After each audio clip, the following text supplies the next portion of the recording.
नमस्कार मित्रांनो, माझ्यासोबत आहेत प्रमोद चांदूरकर, वर्ल्ड आर्चरीचे सेक्रेटरी. जाणून घेऊया त्यांच्याकडून की आज अमरावती शहरामध्ये इतकं मोठं आर्चरीचं जे आयोजन झालेलं आहे त्याचे डिटेल्स. ही जी स्पर्धा आहे या स्पर्धेचं आम्ही नाव ठेवलं आहे एक्सपोजर 2024.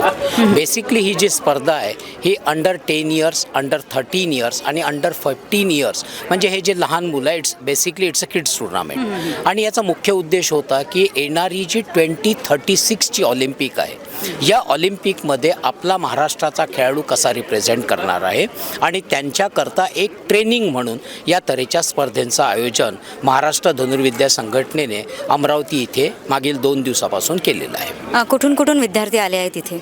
या स्पर्धेमध्ये संपूर्ण महाराष्ट्रातून साधारणतः 1000 खेळाडू इथे एकत्र झाले आहे आणि आम्ही त्यांना पुढील स्पर्धांमध्ये म्हणजे येणाऱ्या आंतरराष्ट्रीय स्पर्धा, राष्ट्रीय स्पर्धांमध्ये कशा पद्धतीची तयारी करायला पाहिजे जेणेकरून आपण भारताचं रिप्रेझेंटेशन कसं करू शकतो यावर आम्ही त्यांना भर देतो आहे. सर, तुमचं आयोजन आणि हेतू उद्देश तर एकदम चांगला आहे, पण असं नाही वाटत का की पावसाळ्याच्या तोंडावर या स्पर्धांचं आयोजन झालं आहे तर पावसामुळे काही स्पर्धेला त्रास झाले तिथे? जरूर पावसामुळे त्रास होतो, पण जेव्हा आपण आंतरराष्ट्रीय स्पर्धा किंवा राष्ट्रीय स्पर्धा खेळत असतो तेव्हा पाऊस हा फॅक्टर नसतो, ऊन वारा हा पाऊस नसतो, कारण की हा आउटडोर स्पोर्ट्स आहे आणि इथं सर्व तऱ्हेच्या परिस्थितीला समोर जाऊन आपल्याला खेळायचं असतं. आणि हीच परिस्थिती जर समजा आंतरराष्ट्रीय लेवलवर आलं तर आपण कोणताही एक्सक्यूज सांगू शकत नाही. इथे कोणकोणते जे नामांकित खेळाडू आहेत ते येऊन गेले ज्यांनी चॅम्पियनशिप मिळवलेली आहे? इथे नामांकित खेळाडू नाही आहे, कारण की हे सगळे नवीन कमिंग अप खेळाडू आहे, पण त्यांना शिकवण्याकरता, त्यांना ट्रेनिंग देण्याकरता महाराष्ट्रातले 2 अर्जुन अवॉर्डी जे वर्ल्ड चॅम्पियन्स आहे, ओजस आहे, अदिती आहे, त्यांचे कोचेस आहे, शर्वरी आहे, जे संपूर्ण महाराष्ट्रात साधारणतः 16 ते 17 आंतरराष्ट्रीय पदक विजेते आहे, 2 वर्ल्ड चॅम्पियन आहे, 2 अर्जुन अवॉर्डी आणि बरेचसे आंतरराष्ट्रीय पदक विजेते आहे. आम्ही त्या सर्व खेळाडूंना इथं बोलवलं आहे जेणेकरून त्यांचं मार्गदर्शन, त्यांचे एक्सपिरियन्सेस त्या मुलांसोबत शेअर होतील आणि येणाऱ्या जो 12 ते 15 वर्षानंतर 2036 ऑलिम्पिक्स आहे त्याच्याकरता आमच्या महाराष्ट्राचे खेळाडू तयार राहतील. महाराष्ट्रामध्ये अशा स्पर्धा कुठे कुठे आयोजित केल्या जातात अजून, जे अमरावतीमध्ये झालं आयोजन अशा पद्धतीचं? मला सांगण्यात अत्यंत आनंद होतो की संपूर्ण जगामध्ये अशा तऱ्हेची कुठलीही स्पर्धा आयोजित होत नाही जे संपूर्ण कार्य महाराष्ट्र आर्चरी असोसिएशन अमरावती शहरात करत आहे. अमरावतीकरांचा कसा रिस्पॉन्स मिळाला आहे या स्पर्धेसाठी? मोठा. अमरावतीकरांना खरं पाहिल्यास तर आर्चरी ही अमरावती शहरातून सुरू झाली. मला सांगताना आनंद होतो की ॲडव्होकेट विजयराव देशपांडे हे आजपासून साधारणतः 40-45 वर्ष पहिले आम्ही अमरावतीतूनच याची सुरुवात झाली होती. मी सुद्धा महाराष्ट्राचा पहिला खेळाडू आहे. विजयराव देशपांडे पहिले सेक्रेटरी जनरल होते, त्यानंतर मी सुद्धा ऑल इंडियाचा सेक्रेटरी जनरल हो. आता मी महाराष्ट्राचा आणि वर्ल्ड आर्चरीचा सेक्रेटरी म्हणून काम करतो. महाराष्ट्र धनुर्विद्या संघटनेचे अध्यक्ष श्री ॲडव्होकेट प्रशांत देशपांडे माझ्यासोबत आहेत. जाणून घेऊया त्यांच्याकडून की त्यांच्या संघटनेचा या स्पर्धेच्या आयोजनामागे काय उद्देश आहे? बेसिकली महाराष्ट्र आर्चरी असोसिएशनचा काय उद्देश आहे हे लक्षात घेणं महत्त्वाचं आहे. गेल्या साधारणतः 20-25 वर्षापासून मी आणि जसे सेक्रेटरी प्रमोद चांदूरकर हे या असोसिएशनच्या कामाकडे लक्ष देऊन आहोत. सुरुवातीला महाराष्ट्रात आर्चरी म्हटलं तर त्यावेळेस खेळाडू अतिशय कमी होते, त्यामुळे जर आर्चरी वाढवायचं तर पहिले क्वांटिटीवर आमचा भर होता की पूर्ण महाराष्ट्र प्रदेशामध्ये आर्चर्स वाढले पाहिजे. त्या दृष्टीने मग आम्ही कार्य करणं सुरू केलं. मग हर घर आर्चरी हर गाव आर्चरी हा नारा देऊन प्रत्येक गावामध्ये आर्चरी कसं वाढेल या दृष्टीने सुरुवातीला प्रयत्न केले. आता जर आपण पाहिलं तर आपल्या देशामध्ये सगळ्यात जास्त आर्चर असलेलं स्टेट कुठलं येतं ते महाराष्ट्र येते. मग क्वांटिटी आल्यानंतर त्या क्वालिटीवर लक्ष द्यायचं. त्या दृष्टीने आमचा जो असोसिएशन आहे असोसिएशनने मग जजेस आणि कोचेस, कारण आपल्या इथे इश्यू असा होता की प्लेयर होते पण कोचेस नव्हते. तर मग जर आर्चरीचा गेम वाढवायचा आहे, गेमचा स्टँडर्ड सुधारवायचा आहे तर त्याकरता चांगले कोचेस आवश्यक होते. त्या दृष्टीने आपण कार्य केलं. आज सांगायला आनंद होतो की आपल्या भारताची आर्चरी जगाच्या पातळीवर खूप वर पोचली आहे. 1 किंवा 2 नंबरवर आपण आर्चरीत पोचलो आहे. आणि देशाचा जर विचार केला तर महाराष्ट्र पहिल्या टॉप 2 स्टेट्समध्ये महाराष्ट्र येत आहे. म्हणजे इंडियाच्या प्रत्येक टीममध्ये जवळपास 50% पार्टिसिपेशन हे महाराष्ट्राच्या प्लेयर्सचं आहे. गेल्या 2-3 वर्षाचा विचार केला तर एक गौरवास्पद बाब ही आहे की महाराष्ट्रातले अनेक खेळाडू हे इंटरनॅशनल लेवलवर आहे. अनेक खेळाडूंनी इंटरनॅशनल पदकं मिळवलेली आहेत. म्हणजे लेटेस्ट जर आपण पाहिलं तर आपल्या महाराष्ट्रातल्या पोरींनी ह्या वर्षी 2दा जागतिक अजिंक्यपद मिळवलं आहे. हे जे 20 वर्षापासूनचं जे तप आहे, आम्ही याला तप म्हणतो, कारण लोकांची असोसिएशनची जी व्याख्या आहे ती वेगळी असते. त्यांच्या दृष्टीने खेळाडू आणायचे आणि त्यांना नॅशनल खेळवायचं, स्टेट खेळवायचं, आमची व्याख्या अशी आहे की आम्हाला खेळाडू तयार करायचे आहे आणि त्यांनी देशाचं प्रतिनिधित्व केलं पाहिजे. या एमनी म्हणजे आता सांगायला काही हरकत नाही की आमचे जे प्रमोद चांदूरकर सेक्रेटरी आहे, he is a person of vision. म्हणजे तो सध्या म्हणजे आता नाही पण मागच्या वर्षीपर्यंत ऑल इंडियाचा सेक्रेटरी राहिलेला माणूस, इंटरनॅशनल आर्चरीमध्ये तो एक्झिक्युटिव्ह आहे आणि स्वतः खेळाडू आहे. त्यामुळे एक विजन घेऊन आम्ही काम करतो आहे. आता 2036मध्ये महाराष्ट्रातला पोरगा ऑलिम्पिक खेळेलच, हे एक नवीन विजन आमच्या डोक्यासमोर आलेलं आहे. आणि त्या दृष्टीने आज जर आपण इथे पाहिलं तर 10 वर्ष, 13 वर्ष आणि 15 वर्ष या 3 ग्रुपचे पोरं आपण इथे खेळवतो आहे, जेणेकरून 36पर्यंत यातला एखादा पोरगा आपल्याला महाराष्ट्राचं प्रतिनिधित्व ऑलिम्पिकमध्ये करताना आणि कदाचित पदक मिळवताना दिसेल, या अपेक्षेसह आम्ही या टुर्नामेंटला सुरुवात केलेली आहे. सर, तुमचा वैयक्तिक अनुभव कसा आहे या स्पर्धेचा, की किती विद्यार्थी वाढले यावेळेला या स्पर्धेमध्ये, म्हणजे इतर स्पर्धांच्या तुलनेमध्ये? स्पर्धा जर आपण म्हटली तर महाराष्ट्रामध्ये महाकुंभ असतो. 3 वर्षापूर्वी आम्ही एक स्फूर्ती म्हणून स्पर्धा घेतली होती. तर ती एवढी प्रचंड होती की तिला अमरावतीतलं ग्राउंड पुरत नव्हतं, म्हणून वेळेवर आम्ही ती स्पर्धा नागपूरला रेशीमबागला नेली आणि एकाच वेळेस 1500 लोक शूट करतायत असा सीन तो होता की कॅमेऱ्यात ते मावत नव्हतं, म्हणून मग ड्रोन लावून त्याचं शूटिंग आम्हाला करावं लागलं होतं. म्हणजे जागतिक पातळीवर कदाचित सगळ्यात मोठी स्पर्धा म्हणून त्या स्फूर्ती स्पर्धेकडे पाहिलं जाते. जर महाराष्ट्रात आपण स्पर्धा घ्यायला गेलो तर आजकाल लोकांना थांबवावं लागतं, त्यांना हे सांगावं लागतं की तुम्ही तुमच्या लेवलवर, डिस्ट्रिक्ट लेवलवर सिलेक्शन ट्रायल्स घ्या आणि मग तिथून टीम आमच्याकडे पाठवा. अदरवाईज फ्लो इतका प्रचंड झाला आहे की त्याच्यामुळे ते कंट्रोल करणंसुद्धा कठीण होतं आहे ऑर्गनायझरला. ही जी स्पर्धा आहे आपण पाहता 3 एज ग्रुपमध्ये आपण घेतो आहे, इंडियन, रिकवर आणि कंपाऊंड टिनीमध्ये. सध्या या ठिकाणी 900 जण खेळायला आलेले आहेत संपूर्ण महाराष्ट्रातून. संपूर्ण महाराष्ट्रातून. एकूण एक डिस्ट्रिक्टचं प्रत्येक ठिकाणचं रिप्रेझेंटेशन आपल्याला मिळालं आहे. 900 पोरं इथे करत आहेत. अजून एक महाराष्ट्र आर्चरी हे कुटुंब आहे. हे जर आपण आज पाहिलं तुम्हाला लक्षात येईल इथे त्याही लोकांना आपण भेटा की जे इंटरनॅशनल प्लेयर्स आहेत, आता बाकीच्या गेम्समध्ये कसं असते, कोणी इंटरनॅशनल झालं तर तो एक हवेत चढतो, तो मग अशा लहानशा किंवा डिस्ट्रिक्ट लेवलवर किंवा लहान टुर्नामेंटला येत नाहीत. जर आपण इथे पाहिलं तर कमीत कमी 5 ते 6 इंटरनॅशनल प्लेयर्स जे रिसेंट आहेत, ज्यांनी अवॉर्ड्स आणलेले आहेत, गोल्ड मेडल आणलं आहे, सिल्वर मेडल आणलं आहे इंटरनॅशनल, ते सगळ्या पोरं इथे आलेले आहेत. जे इंटरनॅशनल कोचेस आहेत ते इथे आले आहेत. कालच इथे आदिती स्वामी येऊन गेली, तिला अर्जुन अवॉर्ड मिळाला यावर्षीचा, ती 2दा वर्ल्ड चॅम्पियन राहिली यावर्षी. तर याच्यावर एक लक्षात येईल की हे जे आर्चरी असोसिएशन आहे हे कुटुंब म्हणून कार्य करत आहे आणि कुटुंब प्रमुख म्हणून या गोष्टीचा मला खूप अभिमान आहे. अमरावतीकरांनो, आपलं खूप अहोभाग्य आहे की भारतातली नव्हे तर जगातली सगळ्यात लहान वयाची चॅम्पियन, आर्चरी चॅम्पियन, जी नुकतीच मागच्या महिन्यामध्ये कोरियामध्ये खेळून आली आणि तिने भारतासाठी ब्रॉन्झ मेडल मिळवलेलं आहे, अशी शर्वरी शेंडे आर्चरीच्या स्पर्धेनिमित्त अमरावती शहराला आलेली आहे. मंडल न्यूज तिच्याशी आता बातचीत करणार आहे, जाणून घेणार आहे या सगळ्यात कमी वयाच्या वर्ल्ड चॅम्पियनसोबत तिच्या आर्चरीचा प्रवास. शर्वरी, तुझं मंडल न्यूजमध्ये खूप खूप स्वागत आहे. वयाच्या कितव्या वर्षापासून तू खेळायला सुरुवात केली? मी वयाच्या 8व्या वर्षापासून, म्हणजे मी 3रीत असताना आर्चरी सुरू केली 2017मध्ये. तुझे गुरु कोण आहेत? कुणाल तावरे सर. सगळ्यात चांगला स्पर्धेचा अनुभव कुठला होता तुझा?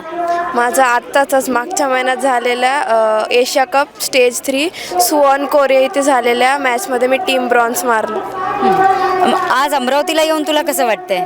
अमरावतीत खूप छान वाटते की सरांनी मॅच आयोजित केली. बारक्या पोरांना मोटिवेशन येईल आणि पुढच्या मॅचेससाठी त्यांचं प्रिपरेशन होईल, त्यासाठी खूप चांगली अपॉर्च्युनिटी आहे त्यांना. बरं, तू आता कोरियामध्ये तर खेळून आली आहे, तुझं नाव तसं पण आता जगामध्ये झालेलं आहे, तर भविष्यामध्ये तू काय प्लॅनिंग करून ठेवलं आहे? आता जे नेक्स्ट ट्रायल येतील इंटरनॅशनल स्पर्धेतील, त्यात भारताचं नाव रोशन करायचं आहे, भारतासाठी मेडल आणायचं आहे आणि टार्गेट तर ऑलिम्पिक आहे, पण आता तयारी सुरू आहे. आई वडिलांचा, घरच्यांचा, टीचर्सचा कसा सपोर्ट मिळतो? म्हणजे गेम आणि स्टडी हे सगळं कसं काय मॅनेज होतं मग? गेम आणि स्टडी म्हणजे दिवसभर प्रॅक्टिस करायची, संध्याकाळी येऊन अभ्यास करायचा आणि स्कूल पण खूप सपोर्ट करते. पॅरेंट्स पण म्हणजे जेव्हा डाऊन असतं तेव्हा खूप सपोर्ट करतात मला पॅरेंट्स. अरे, नेमकं आर्चरीकडे तू आली की तुला आईवडिलांनी पाठवलं? नाही, मी शाळेत आर्चरी चालू होते तेव्हा मी शाळेत मला इंटरेस्ट आला, आवड आली आणि मी शाळेत सुरू केली. आता कोणत्या वर्गात आहे तू? मी आता 10वीत गेले. आता या वर्षी तर 10वीचं वर्ष राहणार आणि स्पोर्ट पण आणि 10वी पण, तर कसं होईल मॅनेज? ते आता अभ्यास करून करायचं मॅनेज. इथे तू काय काय केलं आता आल्यापासून? इथं म्हणजे माझ्या अकॅडमीमधले पोर आहेत त्यांना मोटिवेट करायचा प्रयत्न केला. त्यांच्या काय चुका होत्या त्यांचं प्रयत्न केला त्यांना समजायचं. बरं, आमच्या दर्शकांना म्हणजे आमचे जे दर्शक आहेत त्यांचे मुलं पण आर्चरीकडे आले पाहिजे, त्याच्यासाठी तू काय संदेश देशील त्यांना? म्हणजे आर्चरी हा गेम खूप चांगला आहे. म्हणजे तुमचं मेंटल कॉन्सन्ट्रेशन पण वाढतं, तुमचा फिटनेस पण चांगला राहतो आणि तुमचं कॉन्सन्ट्रेट करू शकतात. म्हणजे तुमच्या डेली लाईफमध्ये पण तुमचा खूप फायदा होतो. म्हणजे स्टडीजमध्ये वगैरे पण खूप फायदा आहे. बघा मित्रांनो, या आर्चरी स्पर्धेमध्ये अनेक नामांकित खेळाडू आलेले आहेत. माझ्यासोबत आहे जालन्याची तेजल साळवे. आपण तिच्याकडून जाणून घेणार आहे तिच्या आर्चरीचा प्रवास. कधीपासून खेळते तू आर्चरी? मी 2019मध्ये सुरू केली होती आर्चरी आणि असं सहजच हॉबी म्हणून सुरू केलं. पण नंतर मग इंटरेस्ट वाढायला लागला आणि नंतर मग थोडा अजून कॉन्फिडन्स यायला लागला स्वतःमध्ये. आणि त्यानंतर 2024मध्ये मी पहिलं आंतरराष्ट्रीय पदक प्राप्त केलं. आता मागच्या महिन्यात एशिया कप सुवर्ण इथे झालेल्या एशिया कप स्टेज 3 इथे पार्टिसिपेट केलं होतं. तिथे मला टीमचं सिल्वर आहे आणि इंडिव्हिज्युअल मी 4th प्लेसवर होतं. कुठल्या वर्गात शिकते तू आता? मी आता फर्स्ट इयरला आहे. आणि गेम म्हणजे नेमका कुठल्या वर्गामध्ये होती जेव्हा गेम स्टार्ट केला? 9thमध्ये होते तेव्हा सुरू केला होता. आपण लॉकडाऊनमुळे एवढं काही सगळं प्रॅक्टिस वगैरे काही वेळा भेटायचा, कारण की अलोन प्रॅक्टिस, एकटी प्रॅक्टिस लॉकडाऊनमध्ये झाली आहे शांततेने. आणि त्यातमध्ये पिकअप जो आहे, जो कॉन्फिडन्स यायचा तो पूर्ण लॉकडाऊनमध्ये आला. तर मला सांग की आर्चरीला डेव्हलप करण्यासाठी महत्त्वाचे स्किल कोणते आहेत तुझ्या मते? माझ्या स्वतःमध्ये तर मला असं वाटतं की मी स्वतःच खूप म्हणजे पर्सनॅलिटीनुसार सांगायला गेलं तर मला काही कमी वाटत नाही. पण मी तेच असं ज्या काही कमी आहेत माझ्या स्वतःमध्ये त्या मी त्याला इम्प्रूव्ह करायचं ट्राय करते. ज्या काही चुका होत आहेत त्याला डेव्हलप करायचं, त्या चुकांना मागे पाडायचं प्रयत्न करते. बरं, तू एवढ्या कमी वयामध्ये आणि कमी दिवसामध्ये एवढ्या सगळ्या स्पर्धा खेळली आहे, तर नवीन खेळाडूंना काय संदेश देशील? नवीन खेळाडूंना हे सांगते की फक्त मेहनत करा, यश तुमच्या हाती लागेल.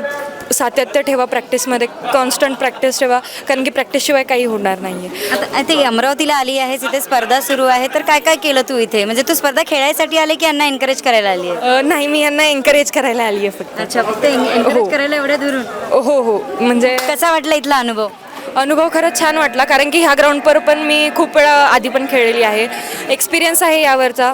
मग जो आता स्वतःमधला एक्सपिरियन्स जो काय घडला आहे, आम्ही जो स्वतः एक्सपिरियन्स काय केला आहे, हे ह्या लहान लेकरांना सांगायला मजा येते. मित्रांनो बघा, आर्चरीच्या या मैदानावर मला एक लोकांना भेटण्याचा योग आला आहे. म्हणजे असं म्हणा की भारतामधली हे रत्न आहे जे आज अमरावतीच्या ग्राउंडवर आलेले आहेत. माझ्यासोबत आहेत चंद्रकांत इलग सर, की ज्यांचे विद्यार्थी हे देशात विदेशात आज मोठमोठे पदकं घेऊन आलेले आहेत. नुकताच सरांना छत्रपती अवॉर्डसुद्धा मिळालेला आहे आणि आजही ते त्यांचं विजन घेऊन या मैदानावर आलेले आहेत. त्यांचं जे काही विजन असतं की देशाला दरवर्षी आपण एक खेळाडू दिलाच पाहिजे जो वर्ल्ड चॅम्पियन झाला पाहिजे, अशा पद्धतीचं विजन घेऊन सर आज अमरावतीच्या मैदानावर आहेत. जाणून घेऊया सरांकडून त्यांचा आर्चरीचा प्रवास. आणि विशेष म्हणजे ते रिटायर्ड सैनिक आहेत आणि सध्या बुलढाणा येथील पोलीस डिपार्टमेंटला ते कार्यरत आहे. रिटायर मिलिटरीमन आणि पोलीस डिपार्टमेंटला कार्यरत असताना देखील आर्चरीसाठी एक मोठं विजन घेऊन ते काम करत आहे. चला त्यांना भेटूया.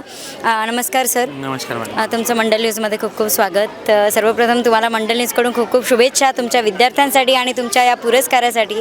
मला सांगा की काय नेमकं तुम्ही प्रयत्न करता की दरवर्षी एक विद्यार्थी असा वर्ल्ड चॅम्पियन झाला पाहिजे? ॲक्च्युली माझ्याकडं नवीन मुलं आल्यानंतर मी एक प्रॉपर प्लॅननं मुलांवर वर्क करतो मॅडम. मी मेंटल फिटनेस सोबत फिजिकल फिटनेसनंतर जे आपलं आर्चरीचं वर्क असतं त्या टेक्निकली वर्कवर काम केल्यानंतर मग सायंटिफिकली फिजिओलॉजीसोबत त्यांचं फिटनेस, ह्या सगळ्या गोष्टीचं कॉम्बिनेशन करून मी ते मुलांना गाईडलाईन देतो. त्या गाईडलाईनमुळं मला मुलांकडनं क्विक ताबडतोब रिझल्ट भेटतात आणि तेच रिझल्ट आज देशामध्ये जगामध्ये आज वर्ल्ड चॅम्पियन आहेत माझी मुलं. तर मुलं आपलं चांगलं काम करत आहे. सर, महाराष्ट्रातल्या कोणकोणत्या मुलांना तुम्ही आतापर्यंत प्रशिक्षण दिलेलं आहे? महाराष्ट्रातला प्रथमेश जवकार माझाच खेळाडू आहे. तसं प्रशिक्षण मी आदितीलाही देतो, प्रथमेश फोगेलाही देतो, ओजस देवतळेलाही देतो. अजून माझे 13 आंतरराष्ट्रीय खेळाडू, मानव जाधव आहे, तो अमरावतीचाच आहे. माझ्याकडे ट्रेनिंग करतोय तो. कोरियाला त्याला आता जस्ट मेडल मिळालं. त्यानंतर मीर अपार आहे, यूथ वर्ल्ड चॅम्पियन झालेला. त्यानंतर आता कालच माझ्या मुलाचं यूथ वर्ल्ड युनिव्हर्सिटीला सिलेक्शन झालं. तेजबीर सिंग त्याचं नाव आहे. त्यानंतर एक आत्ता एशिया कप खेळून आला हर्ष बोराटे आहे. मोनाली जाधव आहे वर्ल्ड चॅम्पियन. आपल्या ती पोलीस डिपार्टमेंटची आहे, विशेष म्हणजे मी पोलीस डिपार्टमेंट मला भरपूर मुलांना शिकवण्यासाठी मदत करते, सपोर्ट करते. त्यामुळे मी आज महाराष्ट्र पोलीसची जी टीम आहे ती पण भारतामध्ये टॉप लेवलवर वर्क करते. त्यातलीच एक मोनाली जाधव, ती वर्ल्ड चॅम्पियन आहे. असे माझे एकूण 13-14 आंतरराष्ट्रीय खेळाडू. माझं विजनच असतं की मी दरवर्षी एक आंतरराष्ट्रीय खेळाडू नवीन चेहऱ्यासमोर आणला पाहिजे. आणि सर, मी असं ऐकलं आहे की तुम्ही जे विद्यार्थ्यांना कोचिंग करता ते सगळं फ्री ऑफ कॉस्ट करता. तर हे सगळं कसं परवडतं तुम्हाला? म्हणजे ॲक्च्युली मी पैशासाठी वर्क करतच नाही. माझ्या रक्तामध्ये देशप्रेम आहे. मी रिटायर्ड फौजी आहे मॅडम. तर फौजी म्हटल्यावर तिथं आम्हाला 16 वर्षाचा असताना फौजमध्ये आम्ही जातो. आम्हाला देशप्रेमच शिकवता येतं. आज मी प्रोफेशनल जर असतो तर माझ्याकडे ह्या सगळ्या काही गोष्टी मला जे शिकवायचे मुलांना ते नसत्या माझ्याकडं. मी तो विचार केला की आपण फ्री ऑफ कॉस्ट मुलांना शिकवलं तर त्याच्यात मला काय फायदे झाले. मी आज जे ट्रीट करतो मुलांना ते वर्ल्ड लेवलवर बेस्ट लेवलचं ट्रीट करतो आणि क्विक रिझल्ट काढतो. फायनान्शियली मी एक पोलीस शिपाई म्हणून जॉब करतो, एक सर्व्हिसमॅन म्हणून मला पेन्शन पण भेटतं मॅडम. सफिशियंट आहे. मतलब खेळाडूही मी, त्याच्यामुळे मी माझ्या तेवढ्या पैशात जगू शकतो साहजिकच. आणि मला त्या गोष्टीतून जे एक आनंद भेटतो तो एक जगाच्या विपरीतच आहे. म्हणजे एक सांगण्यासारखाच आनंद नाही की मी माझ्या हातानं मुलांचे छान करिअर, देशासाठी ती मुलं सेवा देत आहेत, हे पण माझ्यासाठी एक खूप प्राऊड फील असतो. तर बऱ्याच सॅटिस्फॅक्शन आहे फ्री ऑफ कॉस्ट शिकवायच्या मॅडम. आणि सर, आर्चरी शिकण्यासाठी मुलांना कोणते स्किल आत्मसात करावं लागतात? आर्चरी शिकण्यासाठी सराउंडिंग आपण फिजिकल फिटनेस, मेंटल फिटनेस, जास्तीत जास्त आर्चरी हा मेंटलवर डिपेंड आहे. मेंटल फिटनेस मी माझ्या भाषेत, आमच्या विदर्भाच्या भाषेत म्हणतात ना, डोक्याचा पैसा आहे. माझा ग्राउंडवर गेल्या तोच वर्ड असतो की डोक्याचा पैसा आहे मित्रांनो. तर माइंड सेटअपवर मी जास्तीत जास्त काम करतो, त्यामुळे मला रिझल्ट भेटतो. बरं, ह्या विद्यार्थ्यांना शिकवताना नेमके काय चॅलेंजेस ॲज अ कोच तुमच्यासमोर येतात? चॅलेंज तर खूप असतं, कारण फिजिकली फिटनरी पोश्चरवर आपण जसा माठ घडवतो तसे माठ घडवलेले असतात. पण त्या माठाच्या आत जे मेंटॅलिटी असते, थॉट्स प्रोसेस असतं, थॉट्स प्रोसेसवर ह्युमन बिईंग आहे, कंटिन्यू माणसाचे थॉट्स थांबत नसतात आणि त्या थॉट्सवर वर्क करणं म्हणजे खूप टफ जातं. म्हणजे सायकॉलॉजी, तर आम्हाला इव्हन कंटिन्यू सायकॉलॉजी पूरक सोबत नसतात आणि आम्ही ऑन ग्राउंड वर्क करतो. त्यामुळे आम्ही मुलांसोबत वर्क करतो. त्यामुळे आम्हाला माहीत आहे की मुलांची कशा अँगलनं सायकॉलॉजी थॉट्स क्रिएट होऊन मग ते डिसअपॉइंटमेंट, त्यांचे रिझल्ट नाही येणे, हे आम्हाला कारणं माहीत असतात. सगळ्यात टफ सिस्टम म्हणजे सायकॉलॉजी, थॉट प्रोसेस. आणि राईट थॉट प्रोसेसवर मुलांना टिकून ठेवण्यासाठी आम्हाला खूप जास्त मेहनत घ्यावी लागते. आतापर्यंत तुम्ही खूप स्पर्धा बघितल्या असतील, तुम्ही देश विदेशाचे दौरे पण केलेले आहे. तर तुमच्यासाठी सगळ्यात अविस्मरणीय स्पर्धा कोणती होती? माझ्यासाठी प्रत्येक आजही एक्सपोजर टुर्नामेंट आहे. मी खेळाडू आहे. मी डिस्ट्रिक्ट लेवलला पण अविस्मरणीय समजतो. मला माझ्या देशाचा तिरंगा प्रत्येक ठिकाणी काढायचा असतो आणि मी प्रत्येक ठिकाणी आजपर्यंत भारताकडे एवढे रिझल्ट नव्हते जी मी टीमसोबत राहिल्यानंतर आजपर्यंत इतिहासात एवढे रिझल्ट नव्हते, तेवढे रिझल्ट दिले. प्रत्येक देशात जाऊन भारताचा तिरंगा फडकावला. राष्ट्रगीत झालं 52 सेकंदाचं, ते क्षार माझ्यासाठी अविस्मरणीय होते. बाकी काहीच नाही. तर आज आर्चरीच्या मैदानावर आलेला आहे ओजस देवतळे, जो वर्ल्ड चॅम्पियन आहे. सर्वप्रथम मंडल न्यूजच्या वतीने त्याचं अमरावतीमध्ये मी हार्दिक स्वागत करते. जाणून घेऊया ओजसचा वर्ल्ड चॅम्पियनशिपचा प्रवास. ओजस वर्ल्ड चॅम्पियन बनला आहेस आता, अनेक लोक तुला ओळखतात, मोठमोठे लोक तुला भेटून गेले आहेत. तर काय फिलिंग काय आता मनामध्ये? खूप चांगली फिलिंग आहे की मी एवढ्या वरच्या लेवलवरती जाऊन एवढं चांगलं प्रदर्शन केलं आहे. तर याच्यामागे जर मी श्रेय म्हटलं तर माझे सगळे घरचे पॅरेंट्स, माझे सर, अजून आमची महाराष्ट्र आर्चरी असोसिएशन, त्याच्यामधले चांदूरकर सर यांनी सगळ्यांनी सहभाग केला आहे. म्हणजे जर त्यांचा जर सहभाग नाही राहिला तर मी आज एवढं बनलो नसतो. अजून ही जर्नी माझी 7 वर्षाची राहिलेली आहे. 7 वर्षाच्या नंतर मी एक वर्ल्ड चॅम्पियन बनलेलो आहे. अजून माझं जेवढं पण मी कष्ट केले आहे त्याचं एक फळ भेटलं असं मी म्हणू शकतो. म्हणजे 7 वर्षाचा तुझा प्रवास आहे आर्चरीचा आणि या 7 वर्षामध्ये तुला अर्जुन पुरस्कार सुद्धा मिळाला आहे. म्हणजे आता तुझं वय किती आहे? माझं वय आता 22 आहे. अजून म्हणजे आत्ता जस्ट 22 झालं माझं वय. अजून भरपूर काही अचीव करण्याचं बाकी आहे. सर जसं म्हणते आम्हाला की इथेच थांबायचं नाही आहे, अजून आपल्याकडे भरपूर काही आहे, त्याच्यासाठी जायचं आहे. एकदाच वर्ल्ड चॅम्पियन बनून लोकांच्या डोक्यात नाही. जर वारंवार वर्ल्ड चॅम्पियन बनला तर लोक म्हणते की हा खरा वर्ल्ड चॅम्पियन आहे, कारण की एकदा तर कधी पण तुक्क्याने होऊ शकतं. बरोबर. म्हणजे वारंवार वर्ल्ड चॅम्पियन बनवून एक रेकॉर्ड बनवायचा आहे तुला. येस, 100%. तर वयाच्या कोणत्या वर्षापासून खेळायला सुरुवात केली होती? मी आर्चरी तर नंतर स्टार्ट केली, पण मी पहिल्यापासून मी स्केटिंग करायचो. स्केटिंगमध्ये मी माझे भरपूर मेडल्स आहे. त्याच्यानंतर जिम्नॅस्टिकमध्ये मी नॅशनल सिल्वर मेडल आहे. मग मधात भरपूर काही स्पोर्ट्स केलं. मग नंतर माझं येऊन आर्चरीमध्येच थांबलं. माझं ते म्हणतो ना आपण 10 बाण मारायचे, तर 10 बाणमधून 1 बाण लागतं. तर ते 10 बाणमधून सगळे स्पोर्ट्स ट्राय केले. अजून 1 बाण तो बरोबर जो येल्लोमध्ये लागला तो आर्चरीचाच लागला. वा वा वा. म्हणजे आर्चरी शेवटी तुझं कामी पडलं. बरं, तू स्वतःवर काय अशी मेहनत केली आहे की ज्याच्यामुळे तुला यश मिळालं? यशसाठी म्हणजे पहिले एक माझा डाऊनफॉल होता, पण डाऊनफॉलनंतर मी प्रवीण सरकडे जेव्हा गेलो तर त्याच्यामध्ये काय झालं, माझ्याकडे टेक्निक पहिल्यापासून माझी होती. सरनी त्या टेक्निकला एक पॉलिश केलं. अजून माझं एक मेंटल याच्यावरती काम केलं. अजून त्याच्यानंतर तिकडे गेल्यानंतर जो वातावरण होतं की म्हणजे तिकडे पण पहिले प्रथमेश फुगे, अदिती स्वामी, तर हे पण इंटरनॅशनल प्लेयर होते. तर त्यांच्यासोबत प्रॅक्टिस करून करून माझं जे मन आहे, माझं जे डोकं आहे ते बिल्ड झालं. आणि त्यांच्यासोबत राहून मी त्यांचे पण काही टेक्निक्स घेतले, त्यांच्याकडून पण भरपूर काय शिकलो.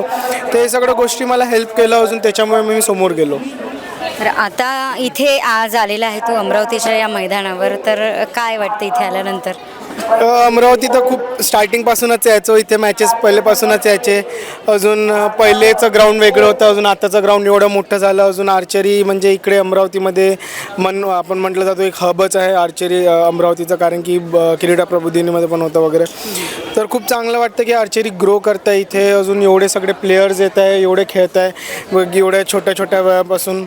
अजून ह्या वेदरमध्ये खेळणं तर आमचं पहिल्यापासून होतं. तर कुठली ट्रायल झालं तर असं कुठलाच ट्रायल झालं ना जिकडे पाऊस नाही यायचा, तर अमरावतीमध्ये आलं तर समजून जायचं पाऊस येणं हे म्हणजे येणंच आहे आमचा ट्रायलचं. तर म्हणजे अमरावती खूप चांगलं आहे. अजून माझ्यासाठी पण एक चांगलं आहे, कारण की इथून पण सुरुवात झाली होती माझे नॅशनल गेम्स वगैरेची.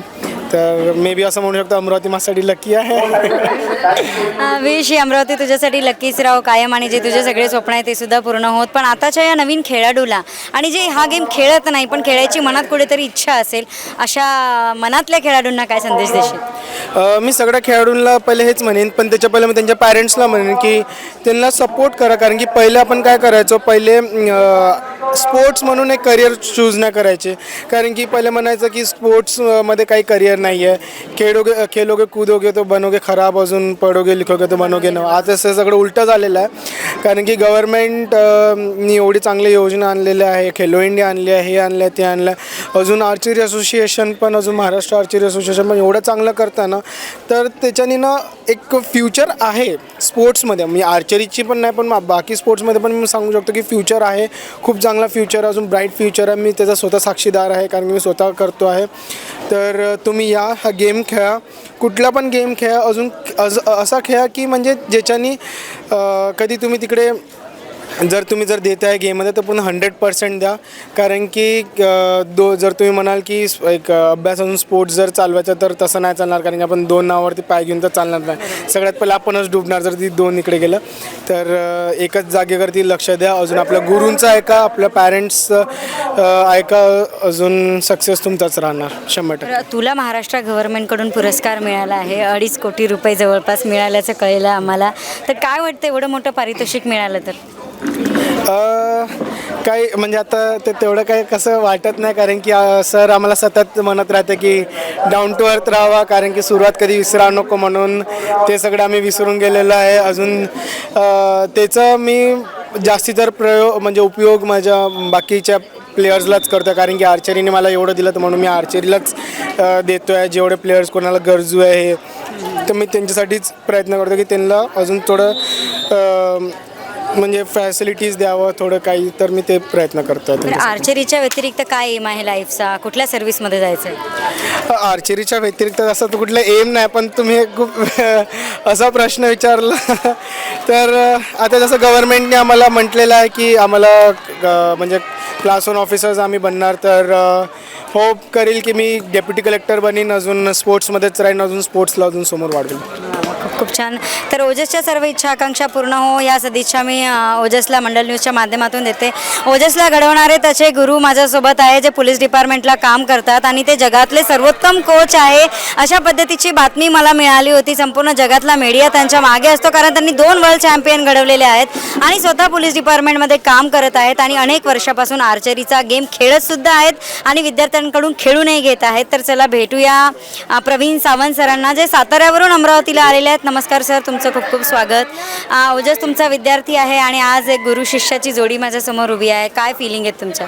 नाही, तसं खूप छान फिलिंग आहेत. तसं म्हणायला गेलं तर सुरुवातीला अमरावतीविषयी बोलतो. अमरावती हा धनुर्विद्याचं खूप मोठं माहेरघर आहे. माझ्या आयुष्याचं पहिलं राज्यस्तरीय पदक हे अमरावतीमध्ये HUPMमध्ये मिळालेलं आहे. त्यामुळे माझ्यासाठी अमरावती खूप लकी आहे, तसं ओजसनं सांगितल्या पद्धतीनं. आणि ह्या ठिकाणीच एक ओजसची डाऊनफॉलमध्येच एक दुसरी कॉम्पिटिशन ह्याच ठिकाणी ह्याच मैदानावर झाली होती. ही नॅशनल गेम्स सिलेक्शन ट्रायल होती. खरंच म्हणजे तीच कॉम्पिटिशन ओजसला खूप चार्ज करून गेली. त्यामुळं प्रथमतः अमरावतीकरांचं थँक्यू सो मच. ओजस बाबतीत बोलायचं, आदिती बाबतीत बोलायचं तर खूप चांगले खेळाडू मला मिळालेत. माझ्या बऱ्याच बाईट्समध्ये मी बोलतो की मी खूप नशीबवान आहे की असे खेळाडू मला मिळत आहेत आणि त्यांच्यावर मला काम करायची संधी मिळते. त्यामुळं ओजस घडत असताना, आदिती घडत असताना खूप मजा आली आणि अजूनही खूप काही करायचं आहे. सर, विद्यार्थ्यांवर तुम्ही काय विशेष एफर्ट्स घेता की ज्यांनी एवढं सगळं बक्षिसं मिळवलं पाहिजे किंवा वर्ल्ड चॅम्पियन झाले पाहिजे, तर काय स्पेशल एफर्ट्स असतात आपले? खूप चांगल्या पद्धतीचे प्लॅनिंग असतात मॅम. वर्ल्ड चॅम्पियनशिप असो, एशियन गेम्स, मिडल ईस्ट असो, जवळजवळ एक 3-3, 4-4 वर्षाचे प्लॅनिंग्स असतात. त्यांच्यावर डायटिशियन्स प्रॉपर आहार प्रॉपर करणं असतं, व्यायाम प्रॉपर करणं असतं, त्यानंतर सायकोलॉजिस्ट आपण करणं असतं. प्रत्येकाचे तज्ज्ञ त्यांच्यावर आपले अपॉइंट केले जातात आणि स्वतः ॲज अ कोच टेक्निकल गोष्टीवर खूप चांगलं लक्ष द्यावं लागतं. जर एखादं टेक्निकल गोष्ट चुकत असेल तर त्या टाईमला त्या क्लिअर करणं असतं. सायकोलॉजी आपण करणं की एक त्यांचं सायकोलॉजी मेंटेन करणं खूप गरजेचं असतं.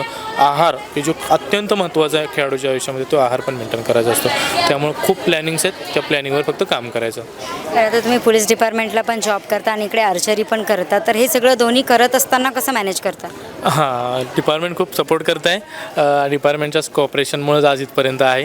बऱ्याच वेळा भारत देशाच्या बाहेर जाणं, स्पर्धेला जाणं, ह्या मुलांबरोबर येणं, ऑन ड्युटी करणं खूप वेळा मला डिपार्टमेंटने केलेलं आहे. डिपार्टमेंटमध्ये जे 24 तासाची कंटिन्यू तर ड्युटी नसते, पण जी काही ड्युटी करून राहिलेला जो मोकळा वेळ आहे त्या वेळेमध्ये मुलांना ट्रेनिंग द्यायचं काम करतो आहे. आणि माझं डिपार्टमेंट माझ्यासाठी खूप लकी आहे, कारण ह्या डिपार्टमेंटची जी शिस्त आहे आज कुठंतरी ह्या मुलांना मी देत असतो. शिस्तीनं म्हणजे त्यामध्ये नवीन लवकर उठणं असेल, तुमच्या ॲटिट्यूडच्या गोष्टी असतात, त्यामध्ये खूप फायदा मला झालेला आहे. तर आता ओजस आणि आदितीप्रमाणे तर अनेक विद्यार्थी तुमच्याकडे येतात, तर आता या विद्यार्थ्यांसाठी फ्युचरमधला काय एम आहे तुमचा? नाही, माझं तर स्वप्न सगळ्यांनी माझ्याकडे आलेल्या सगळ्यांनी अर्जुन अवॉर्ड बनावं, सगळ्यांनी वर्ल्ड चॅम्पियन बनावं, सगळ्यांनी एशियन गेम्स मिडल ईस्ट व्हावं. त्यामुळे प्लॅनिंग त्यांच्यावर पण तसेच आहेत. हे देखील खेळाडू जरी माझ्याकडे जरी असतील तर त्या खेळाडूंना डाऊन टू अर्थ ठेवणं खूप माझ्यासाठी गरजेचं आहे. आत्ता अर्जुन अवॉर्ड पैसे थांबायचं नाही ह्यांनी, तर ह्यांनी खेलरत्न, ह्यांनी पद्मश्री या अवॉर्डपर्यंत आपल्याला घेऊन जायचं आहे. त्यामुळं इतक्यात थांबायचं नाही. आणि नव्या खेळाडूंना पण ह्यांचं खूप संधी मिळतात. ओजसनं जे कॅश अवॉर्डच्या बाबतीत जे तुम्हाला बोलला, ओजस मी स्वतः त्याचं म्हणजे मी अनुभवतो आहे की ओजस असेल, आदिती असेल, त्यांना मिळालेल्या कॅश अवॉर्डचा त्या ग्राउंडवरच्या प्रत्येक ॲक्टिव्हिटीमध्ये ते करत आहेत. ते स्वतः भारत देशाच्या बाहेर जाऊन एक्सपोज घेत आहेत, शिकत आहेत. त्यामुळं मजा येते मॅम चांगलं काम करायला. एक कोच म्हणून तुम्ही पालकांना काय संदेश देणार? खरंच पालक खूप महत्त्वाचा कडे आहे आपल्या आर्चरीमध्ये, कारण पालकाचा सपोर्ट नसेल तर काहीच नसतं. पालकांनी फक्त मेंटर राहावं, मीन्स म्हणजे काय म्हणतो त्याला आपण, एक केअरटेकर राहावं मुलांचं, आणि कोचचं काम करावं. पालकांनी त्या कोचिंगच्या स्किल्समध्ये पडू नये. पालकांनी वेळोवेळी ज्या गोष्टी मुलांना अपेक्षित आहेत, आर्थिक असतील, इक्विपमेंटच्या बाबतीतल्या किंवा बाकीच्या सराउंडिंग, ते उपलब्ध करून देणे, एवढंच पालकाचं ॲज अ कोच माझं स्वतःचं मत आहे. खूप खूप धन्यवाद सर. बघा, सरांचं एक ध्येय आहे की त्यांचे विद्यार्थी पद्मश्री पुरस्कारापर्यंत पण पोहोचले पाहिजे. तर निश्चितच भविष्यामध्ये जर असे ओजससारखे विद्यार्थी घडत असतील तर नक्कीच त्यांच्या विद्यार्थ्यांना पद्मश्री पण लवकरात लवकर मिळेल. आमच्या शुभेच्छा तुमच्या पाठीशी आहे. आणि मित्रांनो, ओजस ओजसबद्दल सांगू इच्छिते की ओजस हा नागपूरचा आहे, म्हणजेच आपल्या विदर्भाचा आहे आणि आपल्या विदर्भाच्या मुलाने आज जगामध्ये नाव कमवलेलं आहे. तर आपल्या अमरावतीकरांसाठी विदर्भासाठी खूप अभिमानाची गोष्ट आहे. तर तुम्हाला आणि तुमच्या विद्यार्थ्याला आमच्या खूप खूप शुभेच्छा.